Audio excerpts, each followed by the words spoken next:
যেখানে রূপপুরটা হচ্ছে বলা হচ্ছে এটা আর্থকুয়েক প্রোন, এলাকাটা যোগ ঠিক অ্যাপ্রোপ্রিয়েট না। যেখানে বাছাই করেছি আমরা, আমি একটু স্টাডি করে দেখলাম যে বলা হচ্ছে আর্থকুয়েক প্রোন জোন একটা, এখানে কেন করা হবে? এটা এক নম্বর প্রশ্ন আমার।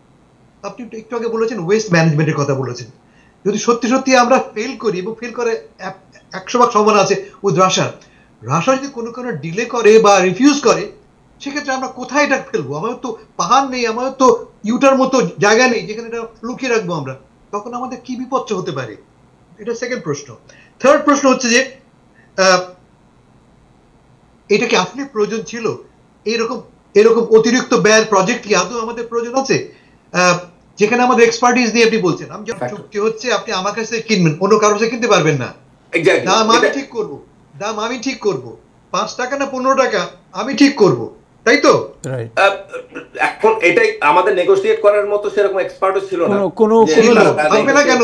চুক্তিটা এরকম, ভাই 15 টাকার দাম, 7 টাকা 9 টাকা তুমি নিবা, 4 টাকা আমি নিব, এই ছিল চুক্তি। আমি আপনাকে বলছি এখন এটাকে পিছনে আসার কোনো সম্ভাবনা নাই। মানে আপনি এটা অলরেডি আপনি লোনে টাকা নিয়ে বাড়ি করে ফেলছেন, বাড়ি এখন বাড়ি ভাঙতে, বাড়ি এটা তো করা সম্ভব নয়। এটা জাস্ট লাইক নট ইয়া। আপনি আমাদের সাথে যুক্ত হওয়ার জন্য আপনাকে অভিনন্দন জানাচ্ছি। জানতে চাই যে আপনি জানেন যে রূপপুর নিউক্লিয়ার যে প্রজেক্ট, এই প্রজেক্টে আপনি কাজ করেছেন এবং আপনি এই রূপপুর প্রকল্প নিয়ে অনেক কথাবার্তা হয়েছে, অনেক আলোচনা হয়েছে আমাদের বাংলাদেশের রাজনৈতিক প্রেক্ষাপটে, রাজনৈতিক বিতর্ক হয়েছে, অনেক কিছু হয়েছে। বাট আপনি তো পলিটিক্যাল লোক না, আপনি you are a scientist and professional. So আপনার কাছ থেকে জানতে চাই আমি আসলে প্রথমে জানতে চাই আপনার জাস্ট ইফ ইউ আমাদের ভিউয়ার যারা আছেন তাদের উদ্দেশ্যে যদি আপনি আপনার প্রফেশনাল যে ব্যাকগ্রাউন্ড সম্পর্কে একটু বলেন, তাহলে সুবিধা হবে আমাদের জানতে আপনার সম্পর্কে। জি, আসসালামু আলাইকুম। ধন্যবাদ আপনাকে আমাকে এই অনুষ্ঠানে আমন্ত্রণ জানানোর জন্য। জি, অলসো দ্য আদার প্যানেলিস্ট এবং দর্শক শ্রোতা সবাইকে শুভেচ্ছা জানাচ্ছি। বেসিক্যালি আমার ব্যাকগ্রাউন্ড হচ্ছে আমি নিউক্লিয়ার ফিজিক্সে রাজশাহী ইউনিভার্সিটি থেকে লেখাপড়া করছি, তারপরে ইংল্যান্ডের সারি ইউনিভার্সিটি থেকে পিএইচডি করছি নিউক্লিয়ার ফিজিক্সের উপরে। তারপরে ব্রুকহেভেন ন্যাশনাল ল্যাব, আপনার জানেন নিউ ইয়র্কে একটা আছে, লং আইল্যান্ডে, ব্রুকহেভেন ন্যাশনাল ল্যাবরেটরি থেকে আমি পোস্ট ডক করি এবং পরবর্তীতে এখানে প্রফেশনাল হিসাবে প্রায় 14 বছর এখানে কাজ করি এবং এখন বর্তমানে আমি ডিপার্টমেন্ট অফ হেলথে নিউক্লিয়ার সায়েন্টিস্ট হিসাবে কর্মরত আছি আর কি। সো টোটাল আমার অ্যারাউন্ড লাইক 32 ইয়ার্স এই ফিল্ডে আমি কাজ করতেছি। একটু কারেক্ট করি আপনাকে, আমি রূপপুর প্রজেক্টে আমি কখনো কাজ করিনি, আমি অ্যাটমিক এনার্জি কমিশন, হ্যাঁ, এবং যে প্রজেক্টটা আন্ডার অ্যাটমিক এনার্জি কমিশনে ছিল এবং পরবর্তীতে এটা ইউএসএ কাজেই এটা আর কি। তো আমি প্রথমে আপনারা হয়তো আমি হিস্ট্রিটা শুরু করি। এটা 1961 সালের দিকে এটা প্রথমে এটা হয় আর কি, এই প্রজেক্ট ইনিশিয়েট হয় এবং এটা যে রূপপুর যে প্লেসটা ওটা একটা নির্ধারিত হয়, কিন্তু পরবর্তীতে এটা কখনোই মানে সেভাবে আর কোনো হয় নাই আর কি, মানে ইমপ্লিমেন্ট করার কোনো হয় না, বিকজ ইটস বিভিন্ন জিওপলিটিক্যাল ইস্যু ছিল, তারপর অনেক কিছু। সো এটা অনেকবার কথা উঠে, বিভিন্ন সরকারের সময় কথা উঠে, কিন্তু এটা আর হয় না, কারণ এখানে একটা মাল্টি বিলিয়ন ডলারের একটা প্রজেক্ট, কাজে এখানে অনেক কিছু ইস্যু আছে আর কি। সো এটা যেটা আমি সংক্ষিপ্তভাবে বলতে চাই, যেটা 2007 সালে এটা অ্যাটমিক এনার্জি কমিশন একটা ইনিশিয়েট করে যে এটা একটা চাইনিজ কোম্পানির সাথে যে একটা 500 মেগাওয়াটের 2টা রিঅ্যাক্টর তৈরি করবে তারা, কিন্তু পরবর্তীতে এটা হয়তো টাকা পয়সার কারণে বা যা কোনো কারণে এই চুক্তিটা হয় না আর কি। আমরা শুনতে পাচ্ছি আপনার কথা। জি, হ্যাঁ। তো 2009 সালে যখন বিগত সরকার এই ক্ষমতায় আসেন, তারপরে এই জিনিসটা আসলে রিভাইভ করে সবকিছু। তারা just took initiative and then Rosatom, যেটা বলে রাশিয়ার কোম্পানি, যেটা বর্তমানে ইনভলভ আছে, তাদের সাথে একটা ইনিশিয়াল চুক্তি হয় তাদের সাথে, যে 2টা রিঅ্যাক্টর তারা করবে এবং এটার জন্য একটা ইনিশিয়াল আমরা যেটাকে বলি ফিজিবিলিটি স্টাডি করার জন্য কয়েকটা চুক্তি হয়, 2-3টা চুক্তি হয়েছে। তারা ফিজিবিলিটি স্টাডি করার পরে তারা প্রথমে একটা ইনিশিয়ালি ছিল যে তারা $2 বিলিয়ন পার ইউনিট এরকম একটা কস্ট, তারা একটা এস্টিমেটেড কস্ট দিয়েছিল আর কি পার ইয়ার। সো এটা হওয়ার পরে, এটা করার পরে তারা 2015 সালে এটা এসে অ্যাকচুয়াল চুক্তি করে, যেটা 1000 মেগাওয়াট করে দুইটা ইউনিট, তার মানে 2000 মেগাওয়াটের দুইটা প্রজেক্ট তারা করে। এবং এটার কস্ট তখন একটা ছিল actually to be honest around like এটা আমরা বলি নিউক্লিয়ার ফিজিক্স যে $3 থেকে $5 বিলিয়ন।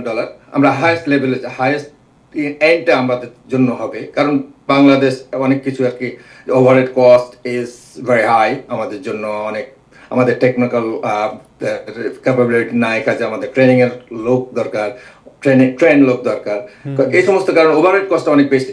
যাই কাজে যদি আমরা বলি যে 3 থেকে 5, তা আমাদের 5টাই ধরতে হবে, যে আমাদের $5 বিলিয়ন খরচ হবে আর কি আমাদের বাংলাদেশের জন্য। তো এরকম একটা ইনসেপ ছিল। পরবর্তীতে এটা নিয়ে আমাদের ছিল, হঠাৎ করে আমরা পরে শুনলাম এটা নিয়ে রাশিয়া একটা কাজ করতেছিল, যদি আমাদের ওরকম কোনো এক্সপার্ট ছিল না তখন। একজন প্রজেক্ট ডিরেক্টর ছিলেন উনি, তারপরে সরকার এটা রাশিয়ান রোসাটম বলে এটাকে, রোসাটম কোম্পানি, তাদের সাথে এটা একটা চুক্তি হয়। পরবর্তীতে রোসাটম একটা করলো যে এটাকে আপগ্রেড করবে। সো আপগ্রেড করে এটাকে 2400 মেগাওয়াট নিয়ে আসা হয়েছে, এবং কস্টটা অনেক একটু ইনক্রিজ করছে ডেফিনেটলি, নতুন হায়ার পাওয়ার, সেজন্য কস্টটা বেড়ে গেছে। সো এখানে একটা ছিল যে আপনার আমি বলবো যে ধরুন একটা উদাহরণ দিই যে iPhone 15 and iPhone 16.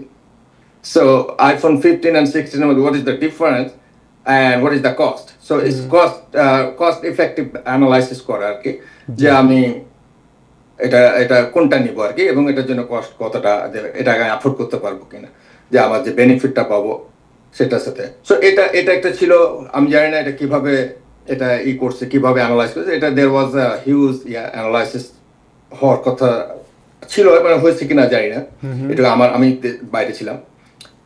এখানে একটা কস্টটা একটু বেড়ে গেছে, এবং এটাকে আমরা ইন্টারন্যাশনালি যেটা বলা হয়, যেটা নিউক্লিয়ার আমার Rooppur project is undermine the overall cost of the whole world, like মানে আমাদের এই কস্ট এত বেশি বেড়ে গেছে, যেটা অন্যান্য কোনো অনেক বেশি আর কি। তাই মানে সারা বিশ্বের এই ধরনের প্রজেক্ট, সারা বিশ্বে যে প্রজেক্ট হয়, এই সারা বিশ্বের প্রজেক্টের মধ্যে সবচেয়ে বেশি কস্টলি প্রজেক্ট ছিল এটা। এক্স্যাক্টলি, আমাদের এটা কস্টটা আমাদের কস্টটা বেশি হবে, কিন্তু কতটা হবে সেটার অ্যানালাইসিসটা একটু বেশি। কারণ আমি যদি কম্পেয়ার করি, এখানে একটা তাইওয়ানের একই ধরনের প্রজেক্ট হচ্ছে, এটা অনেক কম, কিন্তু তাইওয়ানের সাথে আমাদের কল্পনা করা যায়, মানে তুলনা করা যায় না। কারণ অবভিয়াসলি যে তাইওয়ানের সাথে কিরকম রিলেশন, তাদের ইনফ্রাস্ট্রাকচার, তাদের অনেক কিছু, তাদের ওভারঅল কস্ট ইজ ডিফারেন্ট। টার্কিতেও এরকম হচ্ছে, কিন্তু অনেক কস্ট অনেক কম কম্পারেটিভ, কিন্তু আমাদের ক্ষেত্রে বেশি হয়েছে। এখন এই বেশিটা কিরকম বেশি, এটা আমি একজন এক্সপার্ট, আমি এ ব্যাপারে যেহেতু আমি ইনভলভ না, I don't want to like discuss. মানে আপনি নেগোসিয়েশনে ইনভলভ ছিলেন না, প্রাইসিং এই নেগোসিয়েশনে আপনি ইনভলভ ছিলেন না? আমি এগুলোর মধ্যে নাই, আমি মোটেও না, আমি এগুলোর মধ্যে নাই। এটা জাস্ট পরে হয়েছে, এটা আমি অলরেডি দেশের বাইরে চলে যাওয়ার পরে এটা প্রজেক্টটা এখানে এর মধ্যে আমি এখন এই প্রজেক্টের কস্ট হলো $12.65 বিলিয়ন। 3 বিলিয়ন থেকে বেড়ে এখন $12.65 বিলিয়ন হয়েছে। এটা আরো এটা 13.34 হচ্ছে, কারণ যে এক্সটেন্ড করতেছে টাইম, আপনি যত সময় যাচ্ছে ততই বেড়ে যাচ্ছে। এখন এটাকে present cost is around 13.4 billion. আচ্ছা আচ্ছা আচ্ছা। সো এটা যদি এন্ড অফ আমাদের যে বর্তমানে এটা হবে, শেষ হওয়ার কথা ডিসেম্বর একটা ইউনিট চালু হওয়ার কথা, যেটা, এবং 27 সালে সেকেন্ড ইউনিটটা চালু হওয়ার কথা, 26 সালের দিকে। এবং এই যে আমাদের যে রাশিয়া যে দিচ্ছে প্রায় 90% এই রাশিয়ান কস্ট, রাশিয়ান করতেছে আর কি, লোন দিচ্ছে আর কি আমাদেরকে, almost like $11.4 billion. Rest of the things আমরা করতেছি। সো বিগত সরকার এই হওয়ার পরে বর্তমান সরকার এটাকে ওদের সাথে কথা বলে টাকাটা আসে নাই, কারণ অবভিয়াসলি আপনার গত যে কোভিড এবং তারপরে যে বৈশ্বিক যে ইউক্রেন যুদ্ধের সময় রাশিয়ার সাথে হওয়ার পরে, বিভিন্ন এম্বার্গো দেওয়ার পরে তাদের অনেক কিছু প্রজেক্ট ডিলে হয়ে যায়। তো এরকম যদি ডিলে হতে থাকে তাহলে কস্ট আরো বেড়ে যেতে পারে, এটুকু জি। আর জাস্ট আমি বলি, এটা জাস্ট গোটা বিশ্বে প্রায় 450 প্ল্যান্ট রয়েছে। আমরা হচ্ছে অ্যারাউন্ড লাইক যদি 32তম দেশ, যদি তাইওয়ানকে আমরা ধরি তো তাইওয়ান সহ এটা 32তম দেশ আমরা নিউক্লিয়ার দেশ হিসাবে গোটা বিশ্বে পরিচিত হয়েছে। আর আমাদের ইউএসএ অ্যারাউন্ড লাইক 54 প্ল্যান্ট রয়েছে, 20% আমরা নিউক্লিয়ার পাওয়ার করে আর কি সাপ্লাই করা হয়। বাংলাদেশে যেটা বলা হয়েছে যে প্রজেক্টে, সেটা অ্যারাউন্ড 15% উইল দিবে আর কি, ইনপুট করবে। এখন যেটা আমার আছে যে প্রজেক্ট চালু হওয়াটা একটা ইম্পর্টেন্ট, কারণ প্রজেক্ট যত দেরি হচ্ছে ততই আপনার কস্টটা বেড়ে যাচ্ছে। Overall unit cost will be the higher obviously. এবং একটা প্রজেক্টের আমরা ধরি 30 to 40 ইয়ার্স লাইফ স্প্যান। সেই লাইফ স্প্যানের মধ্যে এখন 40 ইয়ার্স পরে কি হবে, এখন থেকে চিন্তা করতে হবে যে আমার যে ওই টাকাটা যে আমি সেই কস্টটাকে আমি কস্ট ইফেক্টিভ হবে কিনা। এটা হচ্ছে সবথেকে বড়। ইটস এ বিগ কোয়েশ্চেন যে আফটার 40 ইয়ার্স আপনার এমন হতে পারে, দেখালো এই প্রজেক্ট যেটা এখানে আপনি যে অ্যাবাউট $15 বিলিয়ন যে খরচ করতেছেন, এই প্রজেক্ট আফটার 40 ইয়ার দেখালো এটা অকেজ হয়ে গেছে, মানে এটার আর বেরো নাই। It's a new innovation already চলে আসছে। এটা আপনাকে তাহলে আমি পরবর্তীতে বলবো আপনাকে, আমি শেষ করি, তারপর আপনার এই প্রশ্নের উত্তর। জি জি জি জি। তো এই আর কি, আপনি এখন কথা হলো যে আমরা যে 2400 মেগাওয়াট এই প্রজেক্টটা চালু হতে হতে যদি এই সিচুয়েশন থাকে, সিচুয়েশন বলতে বৈশ্বিক সিচুয়েশনের কথা বলছি। অবভিয়াসলি এটা nuclear plant always it's not like একটা দেশের এটা আন্তর্জাতিক একটা ইস্যু অলওয়েজ। হ্যাঁ, এটা একটা পুরো বিশ্ব এটার সাথে জড়িত থাকে আর কি, যা বিভিন্ন কাজে আমাদের ধরেন এই প্রজেক্টটা চালু করে যদি রাশিয়া যেহেতু দিচ্ছে, রাশিয়া যেহেতু একটা আমরা গত এই রাশিয়ার ইউক্রেন যুদ্ধের সময় আমাদের একটা বিরাট একটা এর মধ্যে পড়েছিলাম, যেটা হলো যে রাশিয়ান এমবার্গো, তাদের জাহাজে প্রবলেম ছিল, তাদের সাপ্লাই বা এমবার্গো ছিল। আমরা নিউজে দেখেছি আর কি যে তাদের সাপ্লাই একটা রং নিয়ে আসছিল, তার একটা ব্যান্ড একটা শিপে নিয়ে আসছিল, শিপটা তাকে রিফান্ড ফেরত পাঠায় দিয়ে তারপরে আবার অন্যভাবে তাদেরকে করতে হচ্ছে। কাজে অনেক ডিলে হয়ে গেছিল প্রজেক্ট। সেই ডিলেটা আসলে এটা 1 বছরের মতো ডিলে হয়েছে। এটা এখন আপাতত বলা হচ্ছে যে ডিসেম্বরে তারা একটা ইউনিট চালু করবে। চালু মানে কি, it's not like from the first day they can produce 1200 megawatt. It's not, it is like there is a process, under process, like এখন ড্রাই রান করতে হয়, তারপরে ট্রায়াল রান, তারপরে আপনার অনেক একটা স্টেপ বাই স্টেপ এটা আগাতে হয়। এটা হয়তো আগামী হয়তো কয়েক বছর লাগবে এটাকে ফুল ফেলে যে এটাকে চালু করতে। সো তারপরে আবার সেকেন্ডটা আসলে তখন প্রায় আগামী হয়তো 5-6 বছর বা এরকম লাগবে পুরো প্ল্যানটাতে 2400 মেগাওয়াট তৈরি করার জন্য আর কি। বাট অবভিয়াসলি আমরা যেহেতু লোনের উপরে টাকা আমাদেরকে এটা দেওয়া হয়েছে ক্রেডিট, আগামী বোধহয় 27 তারিখ এখন পর্যন্ত যেটা আমরা একটু ডিলে করছি, আগামী 2027 সাল থেকে আমাদের রিপেমেন্ট যেটাকে বলে সেটা স্টার্ট হবে আর কি। আর বাই দিস টাইম তো আপনার ক্রেডিট যেহেতু ইন্টারেস্ট আছে একটা, সেটা কস্টটা বাড়তে থাকবে।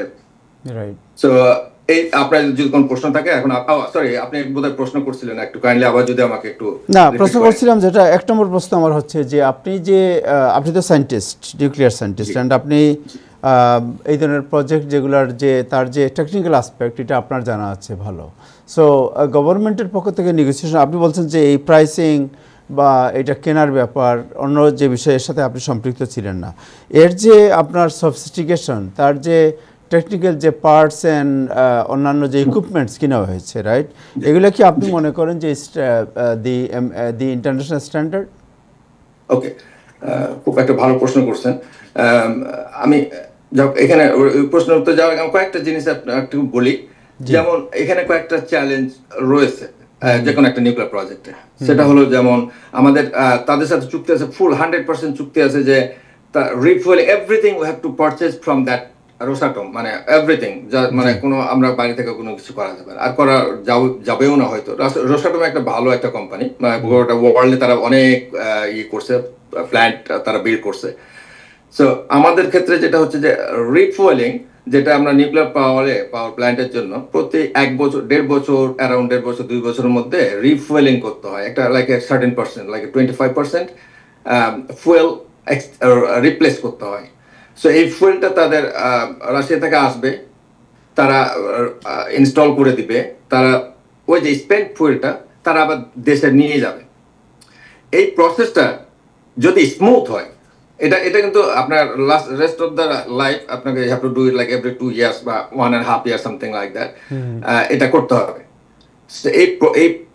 এটা তারা করবে এবং এটার জন্য চুক্তি করা হয়েছে। তো আমি চুক্তির জন্য যাব না, ডেফিনেটলি বাংলাদেশ সরকার এটাকে ভালোভাবে চুক্তি করছে, ঠিক মতো করছে, কিন্তু আমার কথা হলো যে এটা জাস্ট বৈশ্বিক, যেহেতু যে একটা হয়তো কোনো recent relationship with the Russia and other things, the geopolitics উপর ডিপেন্ড করতেছে। কাজে এটা হয়তো হ্যাম্পার যদি হয়, তার মানে দ্যাটস লাইক আপনি যদি রিপ্লেস করতে না পারেন, তাহলে আপনার প্রোডাকশন, আপনার এফিসিয়েন্সি কমে যাবে। আপনি হয়তো চলবে কিন্তু এফিসিয়েন্সি সেই চালানোটা হবে না। আমার প্রশ্ন হচ্ছে খুব স্ট্রেইট, একদম মানে সহজে, কারণ আপনি যদি খুব প্র্যাকটিক্যালি যাই আমরা, তাহলে আমাদের ভিউয়ার যারা আছে তারা তো এত বুঝবেন না। সো আমরা যদি প্রশ্ন করি যে এটার যে ইকুইপমেন্টসগুলো কিনা হয়েছে, এটা যে প্রক্রিয়া এটাকে বানানো হচ্ছে, সহজে যদি আরও বলি, এটা কি আপনি মনে করেন যে আন্তর্জাতিক যে স্ট্যান্ডার্ড, যে এই ধরনের প্ল্যান্ট বানাতে যে ধরনের সফিস্টিকেটেড ইকুইপমেন্টস ব্যবহার করা হয়, এটা কি এই স্ট্যান্ডার্ড এটা পড়ে? হ্যাঁ, ওকে, ভালো কথা বলছেন। এটা আর একটা কথা যে রোসাটম যেটা আমাদের সাথে চুক্তি করছে, রোসাটমের সাথে আমাদের যে চুক্তি হয়েছে রাশিয়ান কোম্পানি, তাদের কাছ থেকে সমস্ত কিছু নিতে হবে। এখন এটা যখন চুক্তিটা হয়, আমাদের পক্ষ থেকে আমাদের কিন্তু কোনো এক্সপার্ট ছিল না। তো আমি আপনার বলি, আমি এক্সপার্ট না, কারণ আমি যেটা আমি বলছি অ্যাটমিক এনার্জি কমিশনে তখন যে রিঅ্যাক্টর চালানোর মতো, কারণ আমাদের দেশে কোনো রিঅ্যাক্টর ছিল না। একটা আছে যেটা হচ্ছে রিসার্চ রিঅ্যাক্টর, সেটা সাভারে একটা আছে, 3 মেগাওয়াটের একটা ছোট্ট একটা রিসার্চ রিঅ্যাক্টর আছে।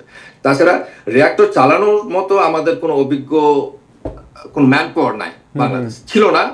এখন হয়তো ক্রিয়েট করবে তারা, কিন্তু ওই যে প্রজেক্ট মানে যারা এটার সাথে হ্যান্ডেল করছে, এটা ডিল করছে, তাদের তো সেই ধরনের কোনো অভিজ্ঞতা ছিল না, মানে একটাই। সো তারা হয়তো রাশিয়ান কোম্পানির সাথে তারা করছে। রাশিয়া, আমি যতটুকু আমার কাছে খবর আছে, তারা হয়তো অনেক কিছু আনুষঙ্গিক আমি মেন রিঅ্যাক্টরের কথা বলছি না, আমি আনুষঙ্গিক যে আরো millions of like the equipment জড়িত এটার সাথে, hundreds of the thousands different type of তো এই ক্ষেত্রে হয়তো অনেক কিছু তারা দিয়েছে, যেটা আমি জানি যে লো কোয়ালিটি আর কি।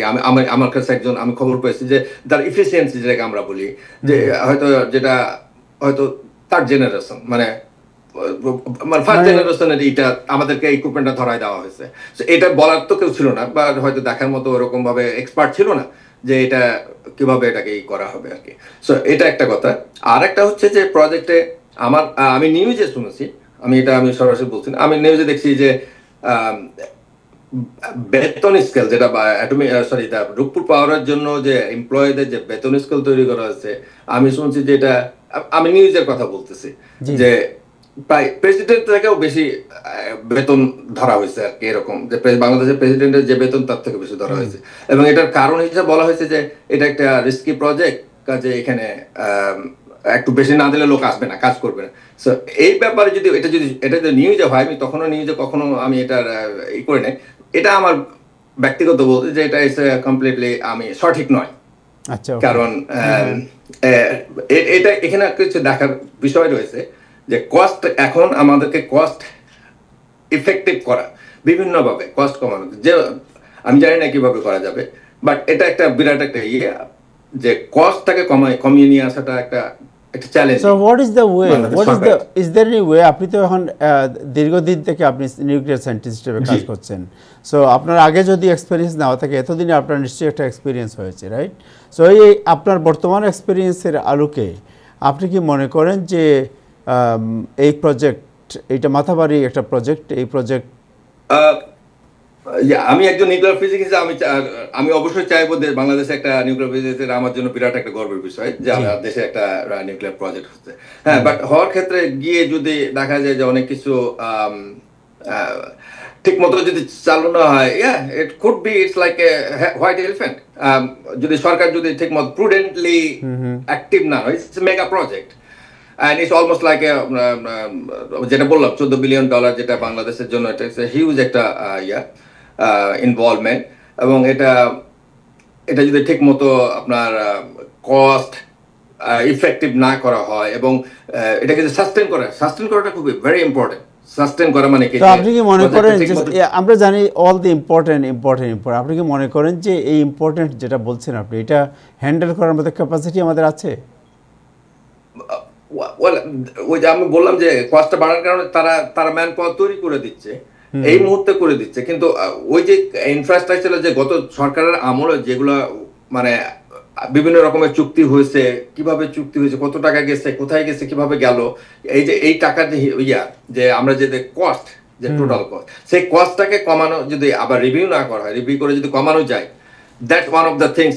সো আপনি প্রপোজ করেন যে বিগত সরকারের আমলে যে এটার মধ্যে যে কস্ট, যে বাজেট, এই বাজেট কমানোর একটা পর্যালোচনা কমিটি হওয়া উচিত, যে দেখা উচিত যে কোন কোন ক্ষেত্রে বাজেট মানে কমানো যায় বা কস্ট মানে এক্স্যাক্টলি কস্টটা কমানো যায় কিভাবে, বা এটাকে আরো করা যায় কিভাবে। সো এই সময়ে এই মধ্য কাজের মাঝখানে এসে কি এটা কমানো সম্ভব? সেটা একটা চুক্তি দেখতে হবে যে চুক্তিটা কিভাবে হয়েছে বাংলাদেশের সাথে, এবং এই চুক্তির অনেক কিছু হয়তো আমরা তাদেরকে বলতে পারি।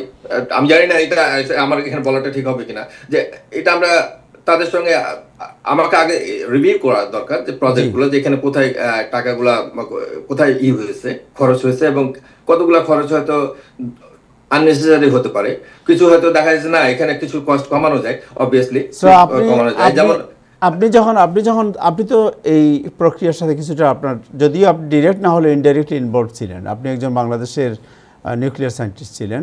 সো আপনি কি মনে করেন যে এই প্রজেক্টের যে বাজেট, এটার যে পরিকল্পনা, এই পরিকল্পনার মধ্যে আরও একটু খতিয়ে দেখা, আরও একটু সময় নিয়ে আরও বিশেষজ্ঞদের মতামত নেওয়া উচিত ছিল, এটা কি মনে করেন আপনি? তখন ছিল অবভিয়াসলি, কারণ আমি আবারও বলতেছি যে আমাদের তখন কোনো এক্সপার্ট, কোনো ম্যান পাওয়ার ছিল না, যার ডিরেক্ট কোনো এক্সপিরিয়েন্স নাই। এটা একমাত্র মানে যারা ডিরেক্ট এক্সপেরিয়েন্স আছে সেরকম লোকেরই এটা করতে পারে, কারণ একটা নিউক্লিয়ার তাহলে ওকে নাই, কিছুই নাই, তাহলে নেওয়া হলো কেন? এই ধরনের প্রজেক্ট হাতে নেওয়ার উদ্দেশ্য কি আপনার, যেখানে আমার এক্সপার্টিস নাই, আমার it's a huge $14 billion project, আমার এক্সপার্টিস নাই, কোনো টেকনিক্যাল আসপেক্ট নাই, এটা সম্পর্কে আমরা কিছুই জানি না, সব কিছু ডিপেন্ডেন্ট অন ফরেন। এটুকু আমি বলতে পারি তোর ভাই, যে তখন তারা বললো যে ওই জন্যই তারা বলছে যে আমি তোমার 1000, 1500, 2000 লোককে আমরা ট্রেন করে তারপরে তোমাদেরকে এটা তৈরি করে দেব। আপনি কি মনে করেন যে এক্ষেত্রে বিগত সরকার যারা ছিলেন তাদের এক্ষেত্রে আরো সতর্ক হওয়া উচিত ছিল, এটা কি মনে করেন আপনি, বিং এ সায়েন্টিস্ট?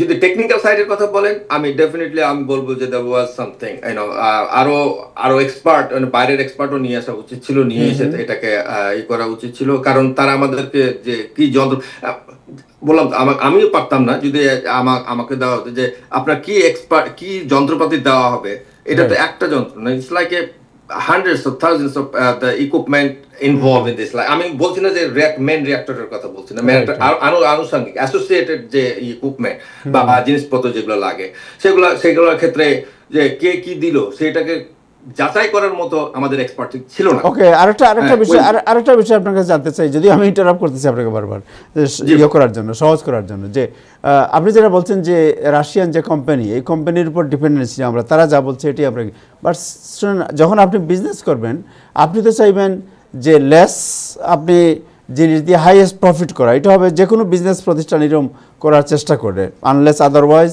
আপনার কিছু বিজনেস প্রতিষ্ঠান হয়তো তাদের পলিসি থাকে অন্যরকম, বাট মোস্ট অফ দ্য, এইটা হলো it's a big business venture, আমি চেষ্টা করবো যে সবচেয়ে হাইয়েস্ট প্রফিট কীভাবে আমি আদায় করতে পারি।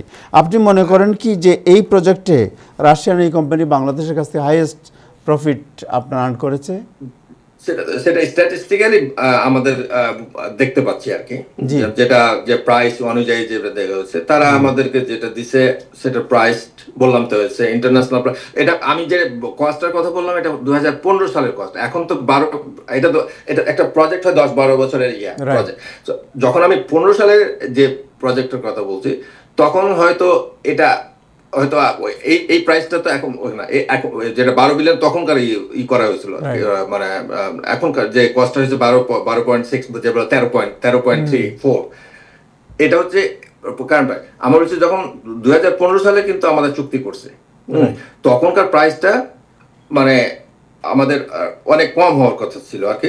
বাট এটা এই ব্যাপারে আমি আবারও বলতে, আপনি জানেন যে এই বিষয়ে অনেক কন্ট্রোভার্সি, দেশি বিভিন্ন সংবাদ মাধ্যম, ইন্টারন্যাশনাল বিভিন্ন সংবাদ মাধ্যম, এগুলো নিয়ে অনেক কন্ট্রোভার্সি, অনেক আপনার রিপোর্ট বেরিয়েছে যে এর মধ্যে কিছুটা আপনার কেউ কেউ বলছে সরকারের পক্ষে যারা, তৎকালীন সরকারের পক্ষে যারা, তারা সাফাই গিয়েছেন, আবার বিভিন্ন সংবাদ মাধ্যম এক্সপার্ট যারা, তারা দুর্নীতির কথাও বলেছেন। আপনার কি মনে হয়? দুর্নীতির ব্যাপারে আমি এই মুহূর্তে কিছু বলতে পারছি না, বলতে আমি যেহেতু ইনভলভ নাই এত, আমি এটা তো ডিপেন্ড করে যে এটা রিভিউ করার পরে বুঝবে, যে যারা এটা যাচাই বাছাই করবে তারা দেখতে পাবে যে এটা কি হয়েছে। কিন্তু আমার ক্ষেত্রে আমি শুধু টেকনিক্যালি যেটা বলবো, টেকনিক্যাল সাইডটা বলবো, সেটা হচ্ছে যে এটার কস্ট যেটা আমরা তখন চিন্তা করছিলাম, যেটা যে হাইয়েস্ট কস্ট ধরা হয়, সেটা ছিল অ্যারাউন্ড লাইক 5.5, অ্যারাউন্ড মানে হওয়ার কথা ছিল পার ইউনিট, যদি হাইয়েস্ট কস্ট ধরা যায় আর কি। পার ইউনিট আপনি বলতেছেন পার ইউনিট 5 বিলিয়ন, যে আমরা তখন ওটা আমাদের ছিল যে এরকম 3 to 5। এখন কথা হলো যে 3 to 5 তো 3.4 হতে পারে, বা 4 হলো না কেন, বা 4.5 হলো না কেন, 5 হলো। সো আমরা এটা হচ্ছে যে এটা তো নেগোসিয়েশনের ব্যাপার।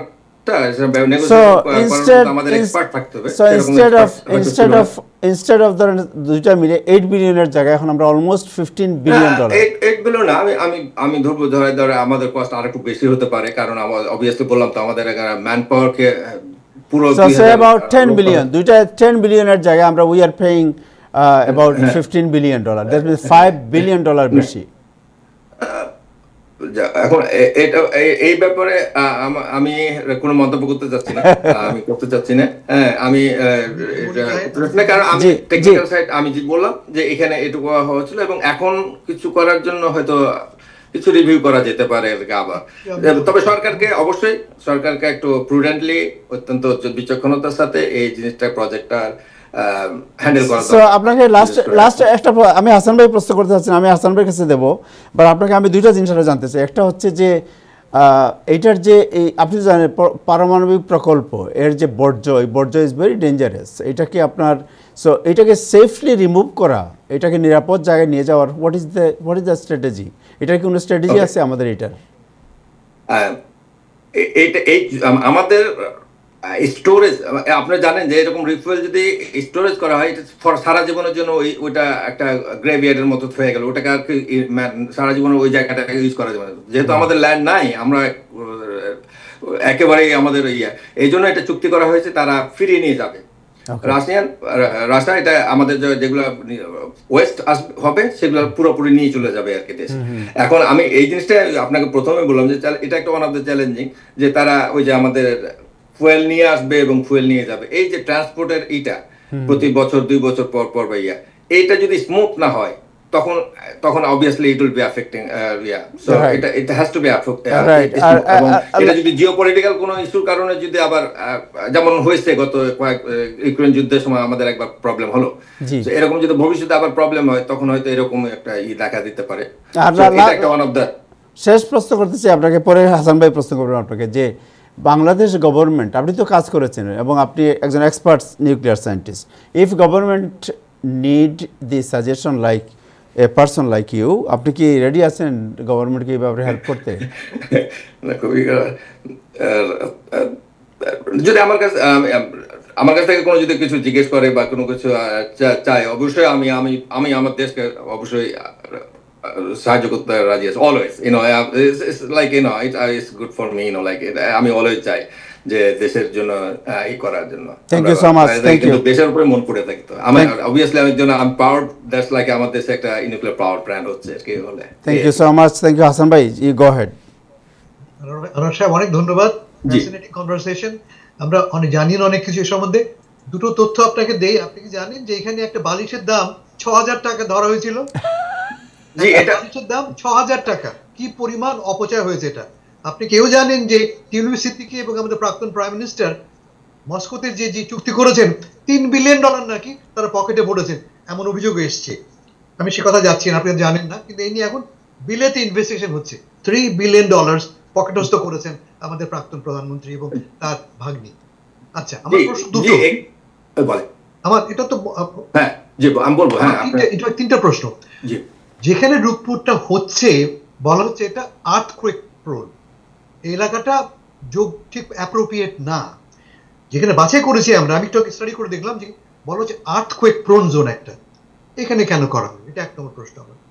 আপনি একটু আগে বলেছেন ওয়েস্ট ম্যানেজমেন্টের কথা বলেছেন, যদি সত্যি সত্যি আমরা ফেল করি, এবং ফেল করে 100% সম্ভাবনা আছে উইথ রাশিয়া, যদি কোনো ডিলে করে বা রিফিউজ করে, সেক্ষেত্রে আমরা কোথায় এটা ফেলবো? আমাদের তো পাহাড় নেই, আমাদের তো ইউটার মতো জায়গা নেই যেখানে এটা লুকিয়ে রাখবো আমরা, তখন আমাদের কি বিপদ হতে পারে? এটা সেকেন্ড প্রশ্ন। থার্ড প্রশ্ন হচ্ছে যে এটা কি আসলে প্রয়োজন ছিল? এরকম অতিরিক্ত ব্যয়ের প্রজেক্ট কি আদৌ আমাদের প্রয়োজন আছে? যেখানে আমাদের এক্সপার্টিস দিয়ে আপনি বলছেন, আমি যতদূর জানি আমি রাশিয়া থেকে পড়াশোনা করেছি, আমি রাশিয়া থেকে লেখাপড়া ছেলে মেয়েদেরকে চাকরি থেকে বার করে দেওয়া হয়েছে, কমপ্লিট রাশিয়ান কন্ট্রোলের জন্য তাদেরকে চাকরি থেকে বার করে দেওয়া হয়েছে। It's a political project and it's a white elephant, সবাই জানে, এ নিয়ে লুকানোর কিছু নেই।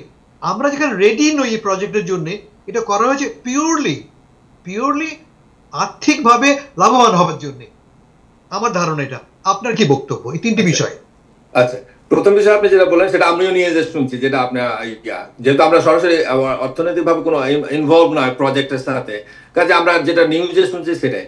তো আমি যেটা প্রথমে আপনাকে বললাম যে আমার যে প্রথমে একটা চুক্তি হয়েছিল যে 2000 মেগাওয়াট, সেই 2000 মেগাওয়াট থেকে এটাকে 2400 মেগাওয়াটে করা হলো আর কি, যে আপগ্রেড করা হলো।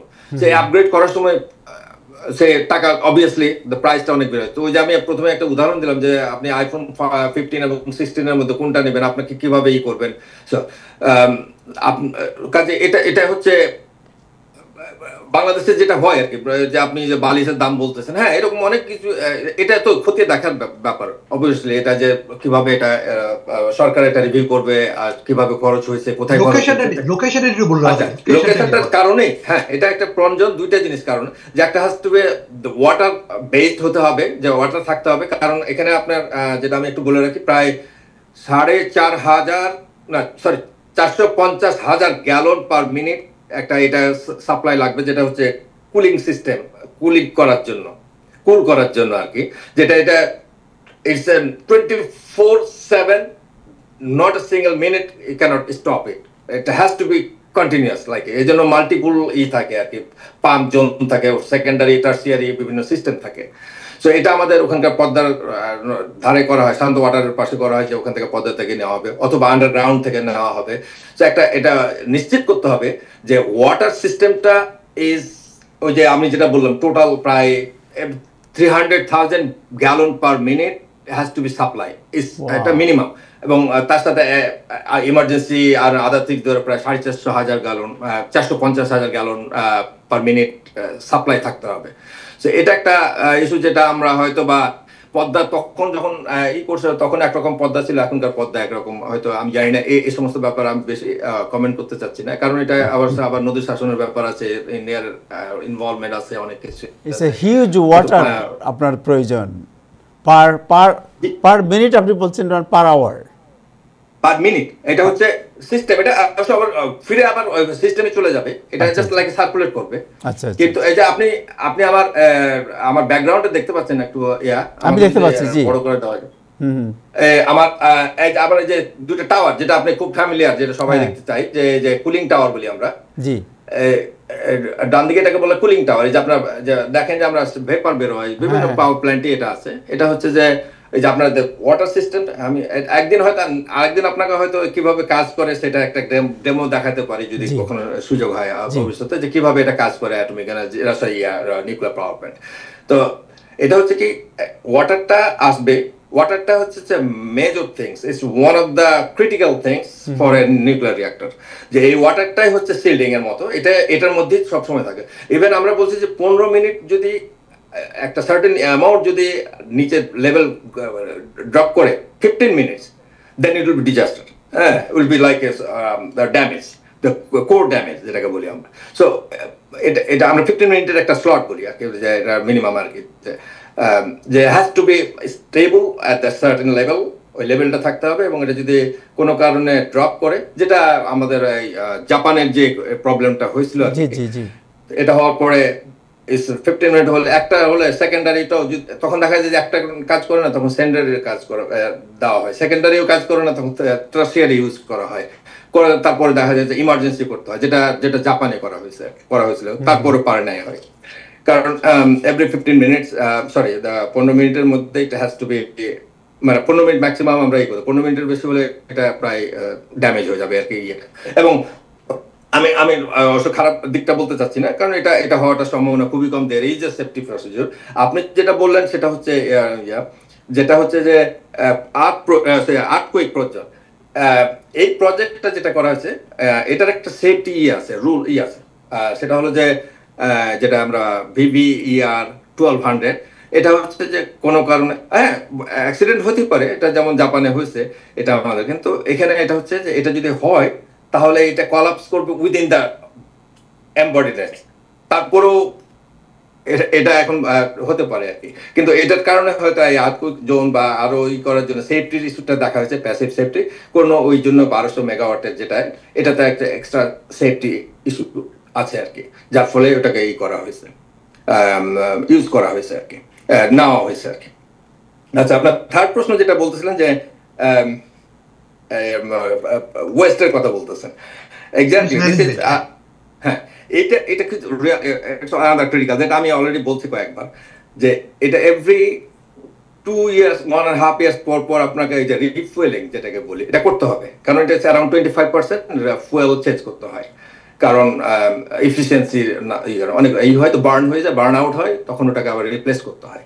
তো এভরি এটা সাধারণত 1.5 বছর 2 বছরের মধ্যে করতে হয়। তো তখন তারা এটাও আবার রাজশাহী থেকে আসতে হবে, রাজশাহী থেকে আসবে, সেটা ইনস্টল করবে, এবং যেটা ওয়েস্টটা থেকে গেল 25, যেটা বের করে নিল, যেটা গেছে, সেটা they have to take it back. And if they don't, exactly, we don't, that's one of the biggest things for us, because এটা হচ্ছে যে আপনি বললেন যে ইউটা আমাদের এখানে নেভাদাতে একটা একটা বাংলাদেশের মতো একটা দেশ স্টেট পড়ে আছে ওপেন, যে ওটা ওই কাজই ব্যবহার হয়েছে, ওটা জাস্ট আর never will be use. So waste যেখানে থাকবে, that is like a, it's never can be used, it's all until end of the year, art মানে বিশ্ব যতদিন বেঁচে আছে ততদিন থাকতে হবে, ওই জায়গাটা আর ইউজ করা যাবে না। এখন বাংলাদেশের জন্য কি এটা ফিজিবল? দ্যাটস ওয়াই বোধহয় তারা এই চুক্তিটা করছে যে তোমাদেরকে ফুয়েল ওয়েস্ট তোমাদেরকে নিয়ে যেতে হবে। এর মানে দাঁড়াচ্ছে যে আমরা রাশিয়ার কাছে জিম্মি হয়ে থাকলাম, একদম হাত পা বাঁধা আমাদের, তাই তো? একটা তাই বলতে হবে, কারণ আমরা তাদের সঙ্গে প্রজেক্ট নিয়েছি, তাদের সমস্ত কিছু আমরা তাদের কাছ থেকে নিয়েছি, কারণ every single things was 100% is there dependent. খুবই বোকামি হয়েছে, হ্যাঁ খুবই বোকামি হয়েছে। এখন জি, এই ব্যাপারে আমি কিছু বলতে চাচ্ছি না, কারণ এটা তখন হয়তো এটা করা উচিত, কিভাবে করছে সেটা তো আমি তো কেউ ছিল না তখন, এক্সপার্টরা করছে, তারা এক্সপার্ট ছিল ওখানে তখন। কিন্তু বাইরে থেকে দাঁড়িয়ে আপনি বিজ্ঞানী হিসেবে তো বুঝতেই পারছেন যে এর ফলে আমরা রাশিয়ার কাছে হাত পা বাঁধা হয়ে গেল। রাশিয়া না বললে আমাদের কোনো পথ নেই, আমাদের কোনো একটা মরুভূমি নেই যেখানে আমরা এটাকে ডিপোজিট করবো। ফলে আমরা একটা লোক ফেলবো পানিতে, আমাদের পানি হয়ে পড়বে পলিউটেড, আমরা সবাই ক্যান্সার আক্রান্ত হব। That's our future. আমি যখন এটা না আমাদের স্টোর করার মতো আমাদের কোনো ক্যাপাবিলিটি নাই, নো ক্যাপাবিলিটি কি নো ক্যাপাসিটি, দুইটাই নাই আমাদের। অবভিয়াসলি আমরা ওদের প্রজেক্টের মধ্যে আমরা হয়তো কিছুদিন কাস্কের মধ্যে রাখা যায়, এটা temporary storage, but it's not the permanent, permanent has to be underground. হ্যাঁ, সেরকম আর ওই জায়গায় আমার just like dedicated for that land waste, যেটা আমাদের নাই। সো এটা definitely has to go back. তার মানে পুরো প্রজেক্টে আমাদের এই মহান উন্নয়নের নেত্রী এবং তার পরিবার বিলিয়নস অফ ডলার্স পকেটস্থ করবার জন্য এবং আমাদের দেশটাকে জাহান্নামে পাঠানোর জন্য এই ব্যবস্থা পোক্ত ব্যবস্থা করে দিয়ে গেছে। আমাদের কান্ট্রিটা পুরোপুরি এখন একটা দেশের কাছে জিম্মি থাকলো। সেটা আপনি হয় বলছেন, কিন্তু আমি যেটা বলতেছি যে টাকার ব্যাপারটাও একটা বিরাট একটা ব্যাপার হয়েছে। সেটা যদি প্রজেক্টটা যদি সহনীয় পর্যায়ে হতো আমাদের কস্টটা আর কি, তাহলে হয়তো এটা করে। কিন্তু এখন আমাদের জন্য এই কস্টটা কিন্তু একটা বড় একটা ফ্যাক্টর হয় আমাদের জন্য, একটা ভবিষ্যতের জন্য এটা একটা বিরাট একটা ফ্যাক্টর। চুক্তি হচ্ছে আপনি আমার কাছ থেকে কিনবেন, অন্য কারোর কাছে কিনতে পারবেন না। দাম আমি ঠিক করব, 5 টাকা না 15 টাকা আমি ঠিক করব, তাই তো? এখন এটাই আমাদের নেগোশিয়েট করার মতো সেরকম এক্সপার্টও ছিল না। থাকবে না কেন? চুক্তিটা এরকম, ভাই 15 টাকার দাম, 7 টাকা 9 টাকা তুমি নিবা, 4 টাকা আমি নিব, এই ছিল চুক্তি। আমি আপনাকে বলছি না, এটা হাসান ভাই যেটা করতে পারতো আমার কাছে মনে হয়, আমি তো লেমেন, আমি এই বিষয়ে কথা বলা ঠিক হবে না, বাট আমার কাছে মনে হয় যে সাধারণ নলেজ যেটা করতে পারতো গভর্নমেন্ট, এই যে $15 বিলিয়ন যে প্রজেক্ট, এই প্রজেক্টের জন্য ইন্টারন্যাশনাল একজন এক্সপার্টকে নেগোসিয়েশনের জন্য হায়ার করতে পারতো। যে রাশিয়া অ্যালাউ করবে না তো, রাশিয়া আপনাকে অ্যালাউ করবে না, এটা তাদের প্রজেক্ট, তারা আপনাকে ফান্ডিং করছে, তারা অলমোস্ট $12 বিলিয়ন আপনাকে দিচ্ছে হাই ইন্টারেস্ট রেটে, ওরা অ্যালাউ করবে না তো। এইটা একটা অত্যন্ত বাজে প্রজেক্ট, সমস্ত অর্থে সব দিক থেকে বাজে প্রজেক্ট। আপনি ভাবেন একটা বালিশের দাম 6,000 টাকা ধরেছে তারা। না, যাই হোক, আমার মনে হয় হাসান ভাই যে আজকে আনোয়ার সাহেব আজকে যেভাবে একটু ইনসাইড স্টোরি যা বললেন, আমার মনে হয় যে এর আগে বোধহয় কেউ এরকম ইনসাইড এইরকম কেউ বলেন নাই, বলার সাহসও করেন নাই কেউ, জানাও ছিল না কারো। আনোয়ার সাহেব আরেকটা জিনিস আপনার কাছে জানতে চাই যে আপনি যখন নিউক্লিয়ার বাংলাদেশ আণবিক কমিশনে কাজ করেন, তখন এটার প্রধান কে ছিলেন? ডক্টর ওয়াজেদ সাহেব ছিলেন না কে ছিলেন? না, অ্যাটমিক এনার্জি কমিশনে তখন ওয়াজেদ সাহেবের সঙ্গে আবার কিছুদিন কাজ করছি আমি ওনার সঙ্গে। আমি যে বাংলাদেশে যে এই বিষয়ে যে আইন আছে, আইনের কাজটা আমি করছি, উনি ছিলেন তখন নেতৃত্বে। আমি এটা 1999 এর কথা বলতেছি, এরকম 1998, 97, 98, 99 এরকম আর কি। কিন্তু এই যে প্রজেক্ট ছিল, সরি, এই রূপপুরের ব্যাপারে প্রজেক্ট ছিলেন আমাদের এক কলিগ, উনি আমাদের একসাথে জয়েন করছিলাম। উনি নিউক্লিয়ারের সাথে জড়িত না, বাট উনি প্রজেক্ট ডিরেক্টর ছিলেন, ওই ডিপার্টমেন্টের ডিরেক্টর ছিলেন, সেই হিসাবে তিনি প্রজেক্ট ডিরেক্টর। ওনার নামটা জানতে পারি একটু, কে ছিলেন? উনি ডক্টর শওকত আকবর, উনি ছিলেন নিউক্লিয়ার রূপপুর প্রজেক্টের প্রজেক্ট ডিরেক্টর। আমি অ্যাটমিক এনার্জির কথা বলছি না, কিন্তু অ্যাটমিক এনার্জি কমিশনে তখন ছিলেন, কে ছিলেন আমি জানি না, নামটা এই মুহূর্তে মনে আসছে না, বাট অনেক আমাদের পরে আর কি। এটা অ্যাটমিক এনার্জি কমিশন এটা করছে, কিন্তু প্রজেক্টটা হচ্ছে রূপপুর প্রজেক্ট, এটা ডিফারেন্ট একটা প্রজেক্ট। এটা ছিল এটা মেগা প্রজেক্ট, এটা সরকার, এটা মোস্টলি প্রাইম মিনিস্টার এটা করছে আর কি, মোস্টলি দেখাশোনা করছে আর কি মোস্টলি। আচ্ছা আচ্ছা আচ্ছা, আরেকটা বিষয় জানতে চাই, দুটো বিষয় জানতে চাই। একটা হচ্ছে যে আপনি বলছেন যে আফটার 40 ইয়ার্স এই যে ইনভেস্টমেন্ট মানে তখন টেকনোলজি হয়তো চেঞ্জ হয়ে যাবে, আপনি যে টেকনোলজিতে এটা বানাবেন after 40 years might be you can't use it any more. So আপনি যে এই যে $15 বিলিয়ন বা $16 বিলিয়ন আপনি স্পেন্ড করে 40 বছরে, সরি 40 ইয়ার্সে কি 40 বিলিয়নকে আপনি তুলতে পারবেন? এর মধ্যে তো ইন্টারেস্ট আসবে আর অনেক খরচ আসবে এর সাথে ইনভলভ। না, টেকনোলজি চেঞ্জ হবে, এটা ঠিক আছে, কিন্তু এই টেকনোলজি চালানো যাবে 30 বছর 40 বছর চালানো যাবে, কিন্তু এটা ওটা চালানোটাই না, চালানোর জন্য যে সাস্টেন করার জন্য যে ওই আনুষঙ্গিক খরচ এবং আনুষঙ্গিক ইকুইপমেন্ট, সেগুলো যদি ঠিক মতো সাপ্লাই সেটা যে করসপন্ডেন্স সেটার সাথে, এইটাই হচ্ছে ইম্পর্টেন্ট, এটাই হচ্ছে চ্যালেঞ্জিং, এটা হচ্ছে। কিন্তু টেকনোলজি ওয়াইজ এটা যে আমরা সাধারণত 30 বছর একটা রিঅ্যাক্টর লাইফ, এটা কোন ব্যাপার না, এটা হতে পারে আর কি। টেকনোলজি নতুন আসছে, আমি নতুনটা নিলাম এখন। আমি যেমন 5 বছর 10 বছর আগে এটা ছিল না, এটা আমি যেটা এখন বর্তমানে নেওয়া হয়েছে, এটা আসছে, এটা এখন আমরা পেয়ে গেছি, কিন্তু পরবর্তীতে যদি আসে তখন ওটা হয়তো আরো বেটার, আমি জানি না, কিন্তু সেটা তো আমার দরকার না। আমার এই ইউনিটটাই যদি 30 বছর চলতে পারে, এটা একটা রিঅ্যাক্টর লাইফ লাইক দিস, কিন্তু আমি ওইখানে আমার কোনো প্রশ্ন নাই, ওখানে বা আমার কোনো কমেন্ট না। আমি বলতে চাচ্ছি যে এটাকে সাস্টেন করার জন্য যে আনুষঙ্গিক জিনিসগুলো, যেটা আমরা হাসান ভাই বললেন, ইয়ার কথা বললেন যে ফুয়েল এক্সচেঞ্জ, ওয়েস্ট, এই ম্যানেজমেন্ট, এই জিনিসগুলো হচ্ছে মেজরই। এবং এই সাথে আনোয়ার সাহেব তাহের যেটা বলছে তা হচ্ছে যে এই প্রজেক্ট 40 বছর পরে অকেজ হয়ে পড়বে unless you replace the technology, তাই তো? এই যে $15 বিলিয়ন খরচ করলাম আমরা, 40 বছর পরে এই টেকনোলজি দিয়ে আর আমরা নিউক্লিয়ার পাওয়ার করতে পারবো না, তাই তো?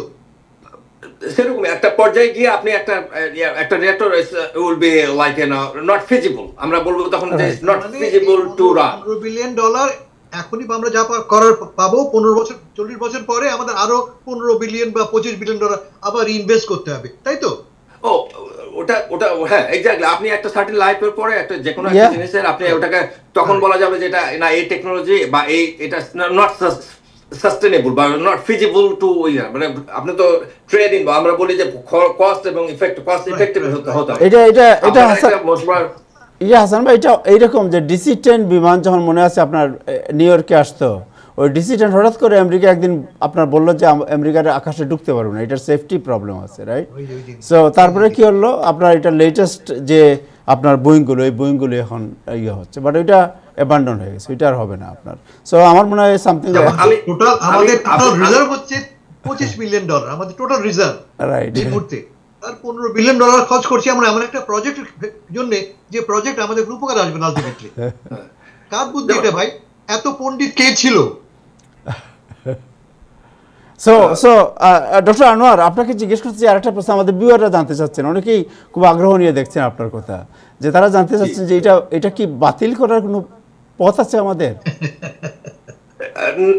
এখনো না, এইটা গলার কাটার আমরা যদি এখন না ফেলতে পারবেন এখন না, এখন আপনি অলরেডি ইনভেস্টেড মানি, গলার কাটা লেগে project is done almost like in all ইস এখন এটাকে পিছনে আসার কোনো সম্ভাবনা নাই। মানে আপনি এটা অলরেডি আপনি লোনের টাকা নিয়ে বাড়ি করে ফেলছেন, এখন বাড়ি ভাঙতে, এটা তো করা সম্ভব নয়, এটা জাস্ট লাইক নট সম্ভব না। Already spend that money, like almost like what ever, জানি না অর্ধেকের বেশি টাকা বোধহয় আমরা এখনো বোধহয় ইয়েদের কাছ থেকে, রাশিয়ার কাছ থেকে অর্ধেক টাকা পাই নাই।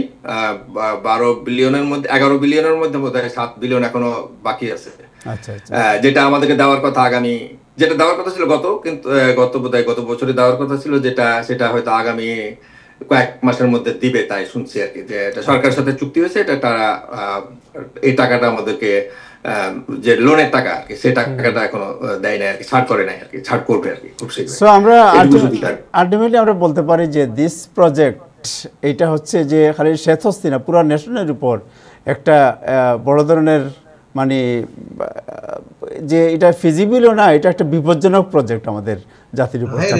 স্ক্যাম, এটাকে বলে স্ক্যাম, উন্নয়নের স্ক্যাম। এটা আমাদের গেলানো হয়েছে, উন্নয়নের স্ক্যাম।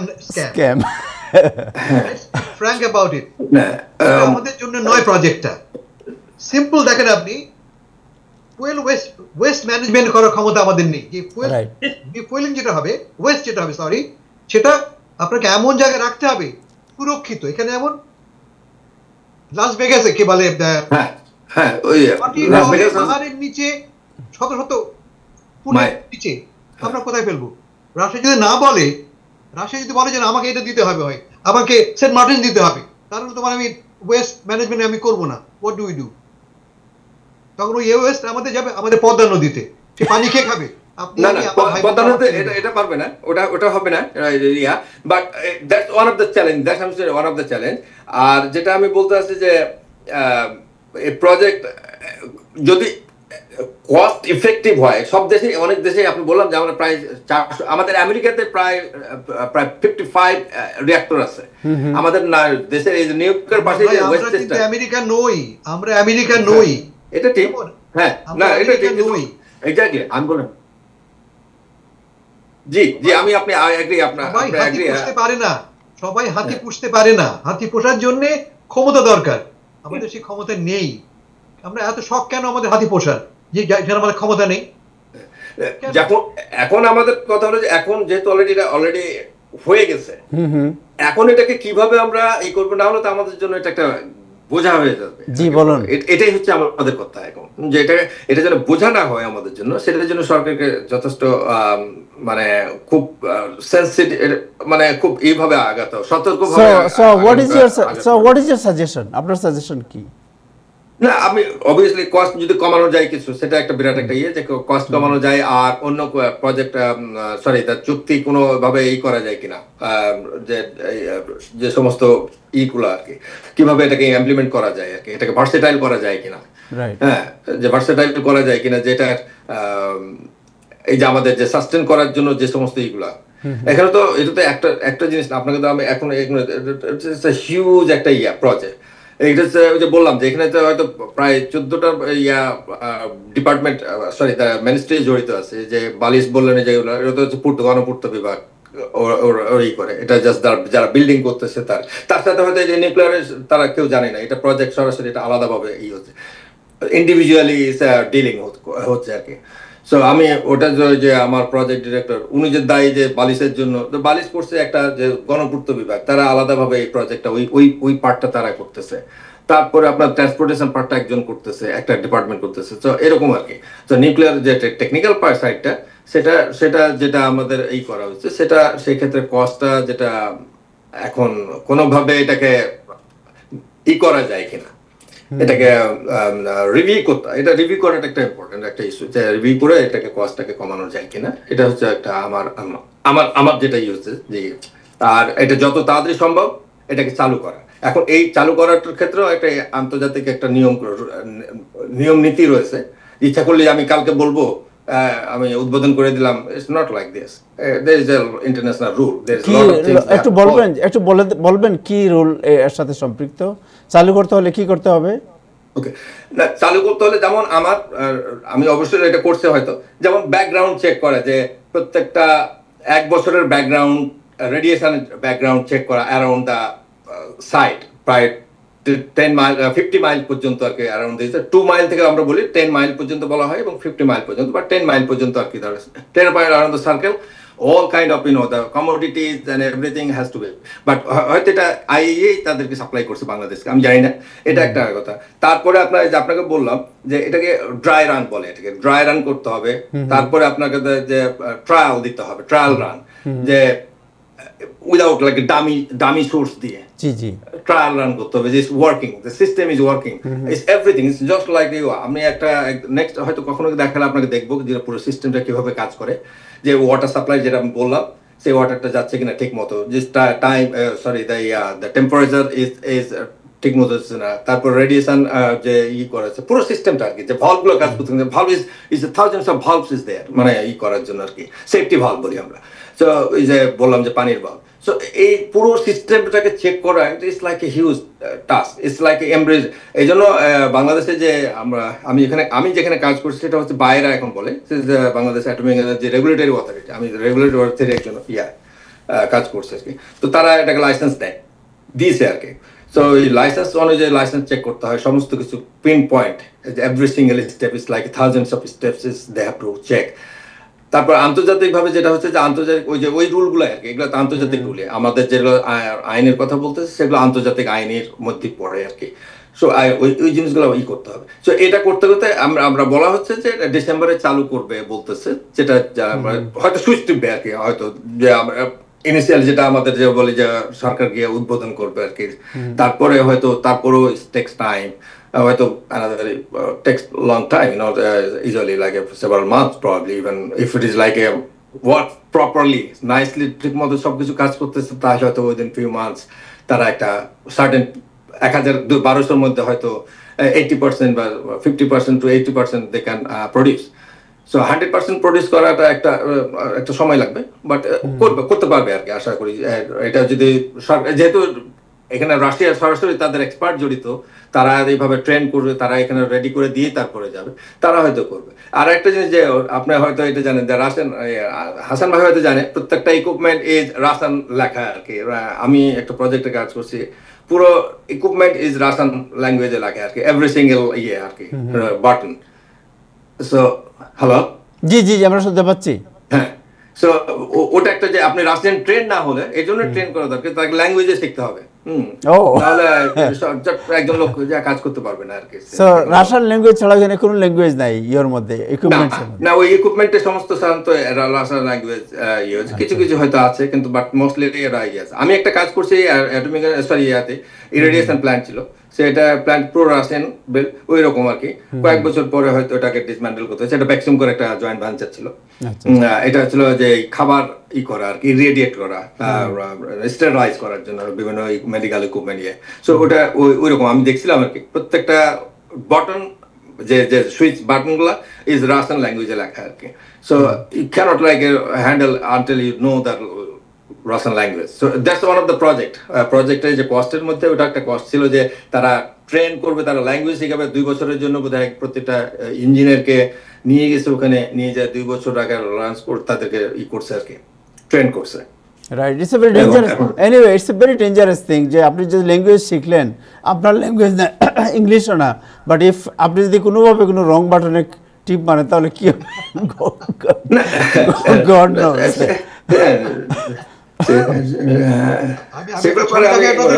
আমাদের দেশের ছেলেরা বেশ ভালোই আর কি, smart, they can learn, but actually হচ্ছে যে ওভারঅল ম্যানেজমেন্টের উপরে ডিপেন্ড করছে অনেক কিছু। আমাদের আরেকটা বিষয় জানতে চাই যে আপনি যে পানির কথা বলছেন, যে পানির যে ফ্লো, প্রতি মিনিটে যে ফ্লো থাকবে, রাইট, এই পর্যাপ্ত পানি কি এর আশপাশে আছে? ওকে, যেটা আমি যতটুকু শুনছি এটা যে নদী থেকে তো নেওয়া হবে, প্লাস এটা আন্ডারগ্রাউন্ডের একটা ইয়ে আছে আর কি। এখন দ্যাটস ওয়ান অফ দ্য, আমার যদি সায়েন্টিফিক ইয়াতেই যদি বলেন, আমার যে আবার নিউক্লিয়ার সায়েন্টিস্ট হিসেবে টেকনিক্যাল দেখেন, this is one of the most important like critical issue is this one. এখন এটা অবভিয়াসলি যেটা নেওয়া হয়েছে, যেটা ওইভাবে তো নেওয়া হয়, তাই না? ওইভাবে তো নাহলে তো প্রজেক্ট চালু করতে পারবে না, নাহলে ওটাই হচ্ছে যে they have to have multiple source. Multiple source না থাকলে আপনাকে how can you ensure that's like you know it's very আপনি কি মনে করেন যে আপনি এই যে ফুয়েল ওয়েস্ট, হাসান ভাই যেটা বললেন যে ওয়েস্টের থেকে আমি বলবো 1 নম্বর হচ্ছে যে কুলিং সিস্টেম, যেটা আমাদের জন্য খুব ইম্পর্টেন্ট একটা নেটটা চালানোর জন্য, যে কুলিং সিস্টেম, ওয়াটার সাপ্লাই। তো অবভিয়াসলি তারা হয়তো দিয়েছে মাল্টিপল সোর্স, যেটা বললো যে আন্ডারগ্রাউন্ড অথবা নদী। এখন নদী আমি জানি না এটা কিভাবে এই করছে, অ্যাসেস করছে, সেটাও যারা নদী গবেষক তারা হয়তো এটা বলতে পারবে। বাট এটা হচ্ছে কি আপনার পানিটা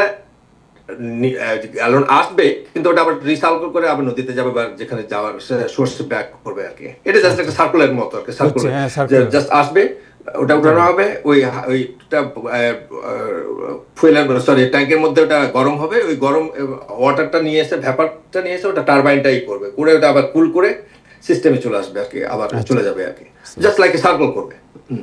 thank you so much. Ahsan ভাই, এনি আদার কোয়েশ্চেন? আমি একটা